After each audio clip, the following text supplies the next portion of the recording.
Hai guys, assalamualaikum. Welcome back to my YouTube channel.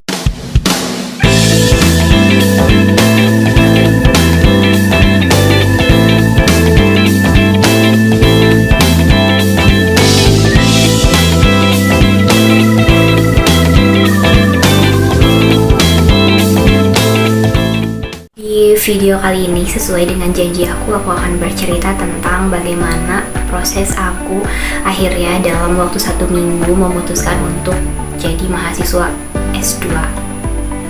Disclaimer, di video ini aku sebenarnya tidak ingin untuk menceritakan kenapa aku bisa mendapatkan kesempatan beasiswa S2 itu, karena kalau bicara soal beasiswa, rasanya ada kok yang lebih hebat daripada aku, yang lebih layak dan pantas untuk menceritakan tentang itu. Karena kalau dari versi aku pribadi, cerita jadi mahasiswa S2 ini adalah salah satu keberuntungan, salah satu kebaikan, salah satu pertolongan dari Allah yang Allah kasih secara pokoknya gak pernah aku bayangkan sebelumnya gitu. Satu hal yang aku syukuri juga adalah akhirnya aku bisa deal dengan diri aku untuk berani ngambil kesempatan ini dengan apapun tantangan yang akan aku hadapi di depan gitu. Tapi setidaknya aku mau untuk mulai dulu langkah pertama ini. Aku mensyukuri banget hal itu. Cerita di balik jadi mahasiswa S2 yang serba tiba-tiba ini, kalau kalian kaget, jujur aku juga kaget. Sebelum kalian kaget, aku udah kaget duluan. Ceritanya, di beberapa hari sebelum wisuda, itu tuh mamaku tiba-tiba yang nanya kan ke aku, kayaknya mendingan teteh S2 deh. Terus aku kayak yang, kan aku udah bilang gitu. Jadi sebenarnya dari semenjak semester 7 tuh rencana aku ingin langsung lanjut S2 sambil aku adaptasi juga kerja gitu kan. Jadi kerja sambil kuliah. Tapi mama aku tuh kayak yang udah kerja dulu aja, fokus itu. Terus ngobrol sama papa juga sama, kerja dulu aja deh kalau dipikir-pikir. Tiba-tiba beberapa minggu sebelum wisuda tuh berubah pikiran mama aku, nyuruh aku untuk S2.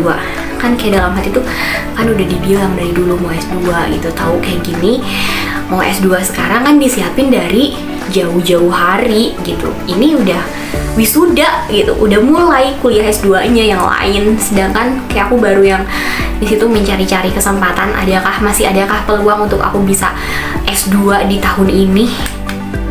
Sampai akhirnya di H-2 H-3 wisuda gitu, aku tuh dapat informasi ada beasiswa S2 dari yayasan salah satu universitas swasta di Bandung yang bisa aku apply. Tapi aku masih yang mempertimbangkan di situ. Yang aku pertimbangkan pertama adalah jurusannya itu bukan dari bidang kesehatan gitu, jadi nggak linear dengan jurusan S1 aku sebelumnya. Tapi sebetulnya itu bukan masalah yang gimana, yang sangat aku pikirkan gitu. Karena setelah aku cari beberapa referensi dan aku juga diskusi dengan teman-teman aku, dengan senior-senior aku gitu, overall mereka mendukung aja. Dan aku juga carikan konten-konten orang gitu yang bahas tentang plus minus kuliah yang tidak linear, S2 yang tidak linear itu seperti apa. Tapi karena sebetulnya kalau setelah dipikir-pikir lagi gitu ya, ini ilmu S2-nya bisa aku pakai kok, bisa aku aplikasikan kok di dunia kerja aku nanti, ketika aku memang profesinya sebagai tenaga kesehatan gitu, di bidang kesehatan. Nah, singkat cerita, udahlah tuh selesai wisuda, aku kan tidak punya alasan lagi ya untuk menunda pembicaraan kuliah S2 ini, beasiswa S2 ini. Akhirnya hari Rabu itu aku wisuda, hari Jumat aku kebetulan ada mabit di Bakti Kencana di sekolah. Terus mama aku bilang, coba deh kamu cerita ke Bu Risna, katanya guru BK aku di sekolah. Jadi aku emang suka sharing sama ibu terkait aku kalau mau ambil keputusan gitu, karena aku tuh orangnya emang harus dapat validasi gitu, harus dapat support dari orang yang meyakinkan aku untuk memilih sesuatu. Jadi oke, aku ceritalah ke Bu Risna, dan Bu Risna tuh responnya sama kayak mama, yang kamu bisa kok ambil kesempatan ini gitu. meyakinkan aku. Terus aku bilang, ibu tahu kan aku tuh orangnya kayak gimana gitu. Iya ibu tahu dan kamu bisa. Itu Purisa tuh kayak gitu. Oke, satu orang clear gitu. Terus besokannya aku cerita lagi sama teman aku cerita sama Pak Iman, dan Pak Iman juga memberikan respon yang sama, kalau mendukung untuk aku mengambil pilihan kesempatan ini. Sampai aku masih dilema tuh, kayak aduh bisa nggak ya aku kuliah S2, nanti aku tesis gimana, nanti aku harus belajar lagi, harus UTS UAS lagi gitu. Aku yang overthinking dan mengecilkan, mengkerdilkan diri aku gitu, kalau aduh kayaknya aku nggak bisa deh, kayaknya aku takut deh. Jadi itu sih yang aku pikirkan setelah aku wisuda. Terus udah begitu aku cerita, enggak deh, aku tuh diajak sama mama aku akhirnya ke kampusnya langsung untuk meyakinkan aku mau atau tidak mengambil kesempatan kuliah ini. Akhirnya aku berbicara, ngobrol langsung sama kaprodinya, membicarakan semua keraguan aku, semua isi hati aku bilang kayak aku kan gak linear dengan jurusan S2-nya, terus aku mampu gak untuk mengejar gitu, terus kayak jenjang karirnya ini menunjang gak sih untuk karir aku ke depannya, terus nanti tugas akhir gimana, terus nanti kalau aku kerja gimana. Pokoknya kayak aku tuh keluarin semua keraguan-keraguan aku, dan di situ tuh aku mendapatkan jawaban yang membuat akhirnya hati aku kayak oke, yakin sepertinya ini kesempatan bisa untuk aku ambil. Karena jawaban dari Bapak Kaprodinya itu bener-bener yang kayak menenangkan aku gitu. Bilang kalau mahasiswa S2 tuh dari berbagai bidang, jadi banyak kok gitu. Bahkan ada dari ilmu tafsir masuk ke jurusan manajemen gitu, terus kayak dari yang sebenarnya jauh lah dibandingkan dengan jurusan aku. Kalau aku sebetulnya masih ada korelasinya, aku kan di promosi kesehatan, aku nanti kerja juga pegang program kesehatan gitu, jadi ilmu manajemennya masih bener-bener bisa aku pakai banget ketika nanti aku ada di dunia kerja. Terus kan mamaku tuh memang tidak memaksa ya untuk aku ambil S2, tapi ya banyak tapinya gitu. Aku tahu sih maksudnya mak, ya nggak apa-apa, nggak maksa, tapi ambil ya secara halusnya gitu. Terus mamaku bilang kesel istihoroh dulu, cina. Yaudah aku istihoroh tuh sebelum hari Rabu aku ke kampus, aku tuh berdoa sama Allah kayak ya Allah, kalau misalkan memang ini baik menurutmu ya mudahkan jalannya, terus lembutkan hati aku untuk aku mantap dan yakin memilihnya gitu, terus mampukan aku untuk menyelesaikannya. Jadi kayak itu doa aku ketika sebelum aku hari Rabu ketemu sama Kaprodi ke kampusnya untuk ngobrol soal ambil atau enggaknya kesempatan ini. Akhirnya dari semua ikhtiar yang aku lakuin dan dari doa-doa aku, Allah menyodorkan hati aku untuk aku ambil kesempatan ini, terlepas dari tantangan dan resiko kedepannya yang akan aku ambil, yang akan aku hadapi gitu. Aku yakin kalau Allah memberikan amanah ini, pasti Allah juga akan menguatkan dan memberikan jalan untuk aku. Aku langsung mendaftarkan diri di hari yang sama. Aku juga akan kuliah insya Allah nanti di hari Sabtu minggu ini, karena kuliahnya udah mulai.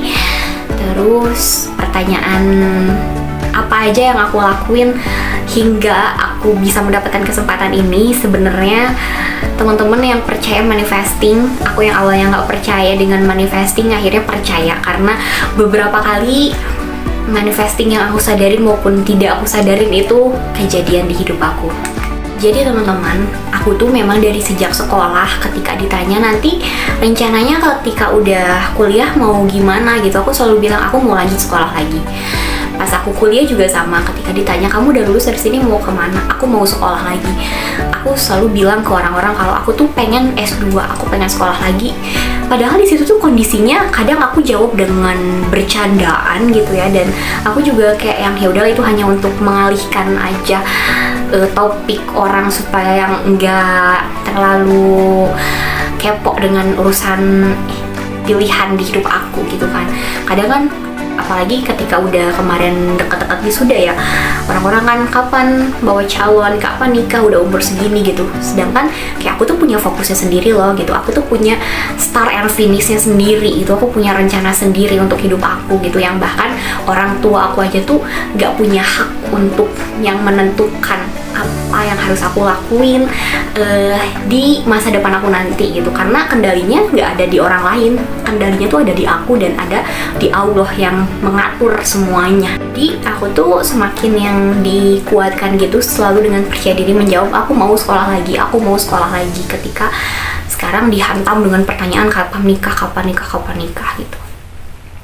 Ternyata jadi manifesting beneran, tanpa aku kira, tanpa aku duga. Kalau kalian kaget, aku juga kaget, karena persiapan aku S2 itu cuma sekitar 1 minggu. Proses aku meyakinkan diri, proses aku daftar, hingga proses aku menjadi mahasiswa. Dan balik lagi ya, apa yang aku lakuin? Pertama itu aku manifesting. Jadi aku pernah ngobrol sama salah satu dosen aku yang bilang kalau misalkan sebetulnya apa yang kita ucapkan itu akan menjadi sesuatu hal yang tersimpan di dalam alam bawah sadar kita, yang mana kalau misalkan udah nyampe nih di alam bawah sadar, itu tuh akan mendekatkan kita dengan hal itu gitu. Diri kita tuh akan secara otomatis mendekat dengan hal yang ada di alam bawah sadar kita. Jadi sepertinya aku yang pengen S2, yang nggak tahu caranya, nggak tahu duitnya dari mana gitu ya, itu tuh bener-bener yang didekatkan dengan sendirinya gitu. Ada aja jalan untuk menuju ke sana, karena mungkin udah menjadi goals, tujuan yang ingin aku capai.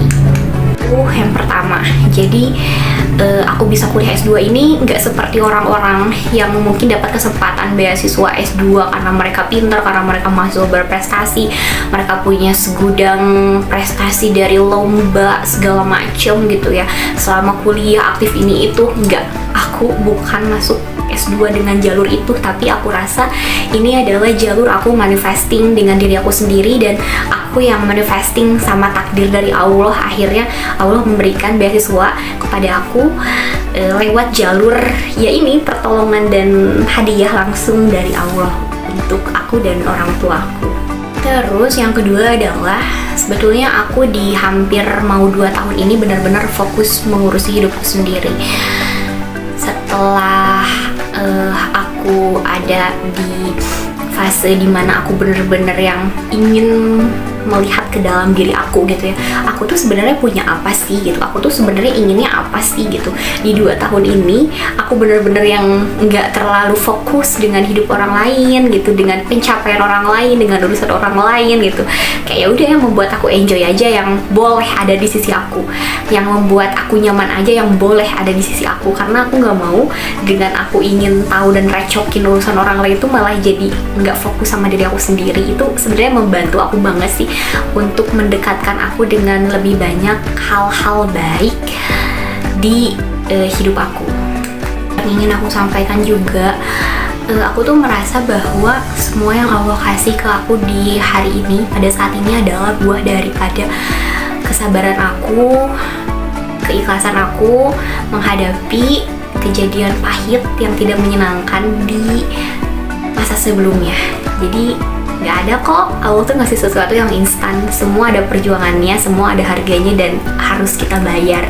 Mungkin aku nggak bisa lihat apa yang bisa membuat aku mampu untuk membayar hadiah yang Allah kasih ini, tapi aku yakin entah dari usahaku yang mana, aku akhirnya layak Allah tetapkan untuk mendapatkan ini. Jadi aku selalu akhirnya kayak yang aku akan menjalani apapun selagi itu baik, selagi aku mampu, selagi itu untuk Allah ridho sama aku, Allah suka sama apa yang aku lakuin gitu, tanpa aku memperhitungkan, tanpa aku pamrih ingin mendapatkan hal yang setimpal gitu. Karena ya kerasa banget ya, ternyata sekarang bisa jadi kan kebaikan yang saat ini kita dapatkan itu adalah buah dari entah kebaikan kita di berapa tahun yang lalu gitu, yang baru Allah balas sekarang, baru Allah tunjukin sekarang. Yang kebaikan kita yang mana yang bener-bener kita tuh ikhlas gitu, kita kan nggak tahu. Jadi lakuinlah kebaikan sebanyak-banyaknya sampai ya Allah tuh punya opsi gitu. Di antara 10 kebaikan yang kita punya, setidaknya mungkin ada 1 yang bisa membantu kita menjadi salah satu hambanya yang layak untuk Allah tolong, untuk Allah berikan kebahagiaan. Dan nggak perlu kan aku ceritain hal apa yang aku lakuin, kesusahan, kesakitan, kepahitan apa yang aku alamin sampai aku bisa mendapatkan ini, karena lagi-lagi itu nggak penting. Yang penting sekarang adalah aku mau kasih tahu ke kalian kalau misalkan sekarang kalian sedang dalam masa sulit, masa terhimpit gitu ya, merasa putus asa, hilang harapan, yakinlah bahwa akan ada satu masa dimana kalian menemukan cahaya dalam hidup kalian, yang cahaya itu tuh kalian dapatkan atas kesabaran kalian. nggak ada yang lain kok selain dengan sabar aja. Aku juga yakin kalau aku mendapatkan ini tuh bukan karena hanya usaha atau kebaikan aku sendiri, tapi pasti ada andil orang lain, entah dari doa siapa, dan juga tentu ada ikut campur tangan dari orang tua aku. Aku mau ceritain kisah inspiratif daripada mama aku gitu, yang jarang orang tahu, yang mamaku juga nggak pernah ceritain ke orang-orang gitu. Jadi hampir di 10 tahun lebih ini, entah mungkin udah lebih dari 50 orang, bahkan ada nggak ya sampai 100, kayaknya ada deh sampai 100 orang. Sepertinya ya 100 siswa mama aku yang mamaku perjuangkan untuk bisa melanjutkan pendidikan, sampai yang bukan murid sekolah mama aku gitu, yang orang-orang jauh tuh datang ke rumah untuk kayak minta dikasih jalan. Mamaku hanya menunjukkan jalannya aja sih gitu, dan yang ngejalaninnya kan ya orang itu, dan dapat kesempatan itu takdirnya juga dari Allah, mamaku hanya sebagai perantaranya aja. Tapi mungkin dari situ hikmahnya adalah ketika mama aku yang memang memudahkan urusan siswa-siswanya untuk bisa kuliah, mendapatkan pendidikan yang layak gitu, akhirnya mungkin Allah memberikan jalan juga untuk anak-anak mama aku mudah dalam melanjutkan pendidikan. Aku saat ini kuliah S2, adik aku yang kedua kuliah keperawatan juga beasiswa full gratis di salah satu universitas swasta di Bandung. Adik aku yang kedua juga tahun depan akan melanjutkan pendidikan tinggi karena udah SMA kelas 3, jadi tahun depan akan kuliah juga. Jadi ada 3 yang mama aku kuliahkan gitu. Kalau secara perhitungan dan kalkulator manusia, kita bukan orang kaya, kita bukan orang yang punya warisan, kita bukan punya orang yang punya tabungan banyak, tapi kita adalah orang yang suka untuk melakukan kebaikan untuk orang lain, dan kita adalah yang tidak mengharapkan kebaikan itu datang dari orang lain. Jadi itu cerita singkat dari cerita S2 aku yang tiba-tiba. Semoga ada hal baik yang bisa kalian ambil. Aku percaya kalau misalkan kita punya niat baik, kita punya rencana baik, Allah punya cara. Terima kasih sudah mendengarkan episode ini. Nanti aku akan cerita bagaimana akhirnya aku menjalani hari-hariku sebagai status mahasiswa lagi. Untuk video kali ini cukup sekian. Terima kasih sudah mendengarkan. Jangan lupa di subscribe untuk mendengarkan cerita-ceritaku yang lainnya. Dadah. Assalamualaikum warahmatullahi wabarakatuh.